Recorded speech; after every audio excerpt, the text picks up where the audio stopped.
Corona के चलते अब लोग अपने घरों से बाहर तक नहीं निकल रहे। यदि निकल रहे हैं तो केवल सुबह और शाम। ऐसा करना बिल्कुल सही है, लेकिन इससे आपके शरीर के लिए कोई और खतरा पैदा हो सकता है।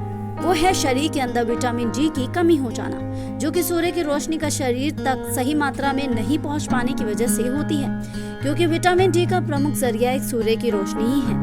ऐसे में लगातार घरों में बंद रहने से शरीर में विटामिन डी की कमी हो सकती है, क्योंकि यह इम्यूनिटी के लिए बेहद अहम है। लेकिन क्या आपको पता है कि जरूरत से ज्यादा विटामिन डी लेना आपके लिए नुकसानदायक हो सकता है? साथ ही उसका कोरोना वायरस से क्या है कनेक्शन? विटामिन डी की मात्रा ज्यादा होने से कैल्शियम लेवल हाई हो जाता है। इससे कार्डियक डेथ का खतरा बढ़ जाता है। सप्लीमेंट लेने की कभी कोशिश ना करें। विटामिन डी और कोरोना वायरस का आपस में नहीं है कोई कनेक्शन। मरीज को विटामिन डी की कमी है और वो कोरोना वायरस से संक्रमित है तो उसे ठीक करना थोड़ा मुश्किल है। अब आपको बताते हैं कि विटामिन डी जरूरी क्यों है।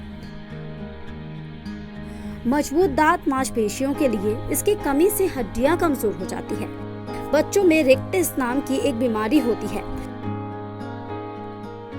वयस्कों में ओस्टोमेलेश नाम की एक बीमारी हो जाती है। इससे इम्यूनिटी कमजोर हो जाती है और इससे संक्रमण से लड़ने में मदद मिलती है।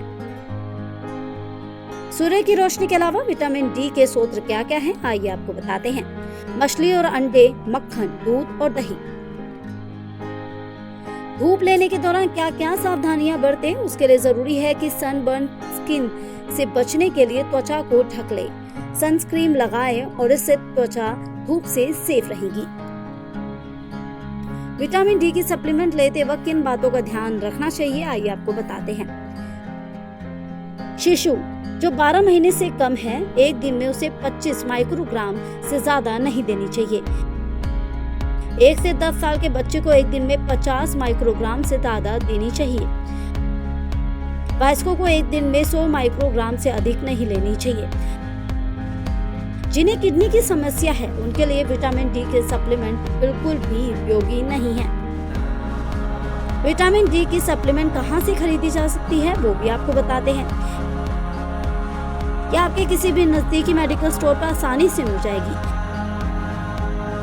ये विटामिन डी की गोलियों या मल्टीविटामिन टैबलेट के तौर पर होती है। तो देखा आपने कि किस तरह से विटामिन डी आपके शरीर को क्या क्या फायदे और नुकसान पहुंचा सकता है और कैसा है उसका कोरोना वायरस से कनेक्शन।